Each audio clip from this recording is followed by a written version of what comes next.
Hello guys, welcome back to my channel. இன்றைக்கி நம்ம சேனலில் சாம்பார் ப்ரீமிக்ஸ் மசாலா செய்ய போகிறோம். வாங்க வீடியோக்குள்ளே போகலாம். அதுக்கு முன்னாடி நம்ம சேனலை மறக்காமல் சப்ஸ்கிரைப் பண்ணிவிடுங்க. பக்கத்தில் இருக்க பெல் ஐக்கானை தட்டி விட்டுருங்க. மேலும் வீடியோஸ் போட மோட்டிவேட்டிங்காக இருக்கும். கேஸ் ஸ்டவ்வில் ஒரு நான்ஸ்டிக் ஃப்ரை பேன் வச்சுக்கலாம். இதில் 1 கப் அளவுக்கு துவரம் பருப்பு சேர்த்துக்க போகிறேன். துவரம் பருப்பு சேர்த்துட்டு லோ ஃப்ளேமில் வச்சுக்கோங்க. நீங்கள் ஃபஸ்ட் டைம் வறுக்கிறதா இருந்தால் லோ ஃப்ளேமில் வச்சுக்கலாம். நான் ஒரு மீடியம் ஃப்ளேமில் வச்சு தொடர்ந்து ஒரு 4 நிமிஷம் நல்லா ஃப்ரை பண்ணிகிட்டே இருக்கேன். இந்த மாதிரி வறுத்து விட்டுட்டே இருக்கணும். 4 நிமிஷம் கழித்து இதை ஒரு தட்டில் மாற்றிடலாம்.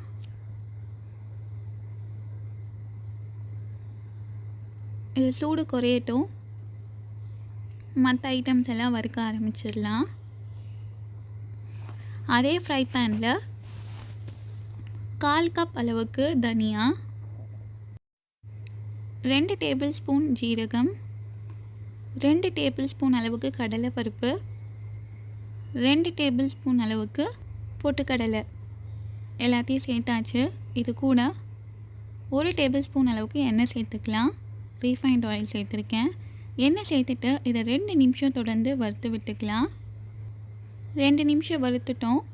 இது கூட காரத்துக்கு ஒரு 10 காஞ்ச மிளகாய், ஒரு கைப்பிடி அளவுக்கு கருவேப்பிலை, பெரிய எலுமிச்சை சைஸ் அளவுக்கு புளி, இதை நல்லா பிச்சு போட்டுக்கலாம்.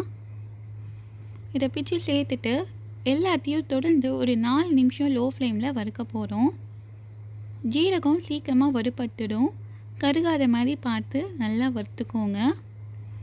எல்லாத்தையும் வறுத்தாச்சு. ஆல்ரெடி நம்ம வறுத்து வச்சுருந்த துவரம் பருப்போடு சேர்த்துடலாம்.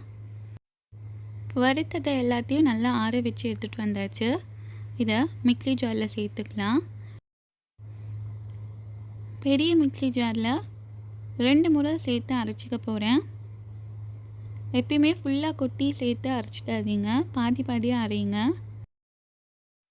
ஒரு செட்டு அரைச்சி எடுத்துகிட்டு வந்தாச்சு. இதை ஒரு பவுலில் மாற்றிக்கலாம். கொஞ்சம் கொரப்பாகவே இருக்கட்டும்.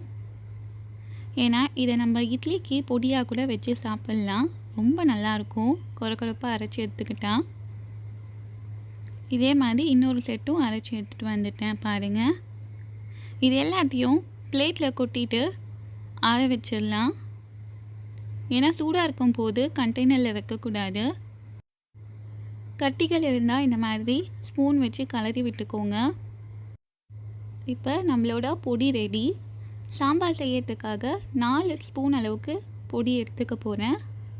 மீதி எல்லாத்தையும் ஒரு ஏர்டைட் கண்டெய்னர் பாக்ஸில் சேர்த்துட்டு இதை அப்படியே ஃப்ரிட்ஜில் ஸ்டோர் பண்ணி வச்சுக்கலாம். இது 2 மாதம் கூட கெடாது. எடுத்து வச்சுருந்த 4 ஸ்பூன் அளவுக்கு சாம்பார் பொடியை 2 கிளாஸ் அளவுக்கு சுட தண்ணியில் சேர்த்துக்கலாம். தண்ணி சேர்த்துட்டு நல்லா மிக்ஸ் பண்ணி விடலாம், கட்டிகள் இல்லாத மாதிரி.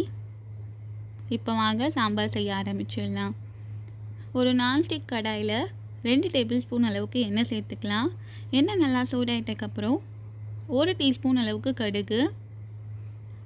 கடுகு பொரியிற நேரத்தில் கொஞ்சமாக வெந்தயம், கொஞ்சமாக கருவேப்பிலை நல்லா பொரிஞ்சதுக்கப்புறம் ஒரே ஒரு மீடியம் சைஸ் வெங்காயத்தை அரிஞ்சு வச்சுருக்கேன். அதையும் சேர்த்து நல்லா வதக்கிக்கலாம். வெங்காயம் நல்லா கண்ணாடி பதம் வரைக்கும் வதக்கிட்டு காய்கறிகள் சேர்த்துடலாம். ஒரு கேரட், பீன்ஸ் ஒரு 5 பீன்ஸ், ஒரே ஒரு உருளைக்கிழங்கு எல்லாத்தையும் கட் பண்ணி சேர்த்துருக்கேன். காய்கறிகளோட பச்சை வாசனைலாம் போயாச்சு. 1 டீஸ்பூன் அளவுக்கு மஞ்சள் தூள் சேர்த்துட்டு நல்லா வதக்கி விட போகிறோம். மசாலாவோட பச்சை வாசனை போயிட்டக்கப்புறம் ஒரு மீடியம் சைஸ் தக்காளியை அரிஞ்சு வச்சுருந்தேன், அதை சேர்த்துக்கலாம். தக்காளி சேர்த்துட்டு இந்த சாம்பாருக்கு தேவையான அளவுக்கு உப்பு சேர்த்துக்கலாம். 1 நிமிஷம் தொடர்ந்து நல்லா வதக்கி விட்டுடலாம். காய்கறிகள் வேகிறதுக்காக 1 கிளாஸ் அளவுக்கு தண்ணி சேர்த்துக்கலாம். தண்ணி சேர்த்துட்டு லிட் போட்டு க்ளோஸ் பண்ணிவிட்டு 4 நிமிஷம் லோ ஃப்ளேமில் விடுங்க. காய் ஓரளவுக்கு வெந்தாச்சு. சுட தண்ணியில் மிக்ஸ் பண்ணி வச்சுருந்த சாம்பார் பொடியை இதில் சேர்த்துக்கலாம்.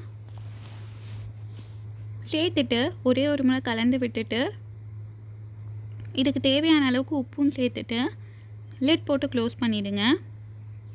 5லேருந்து 8 நிமிஷம் லோ ஃப்ளேமில் விட்டு எடுத்துடலாம்.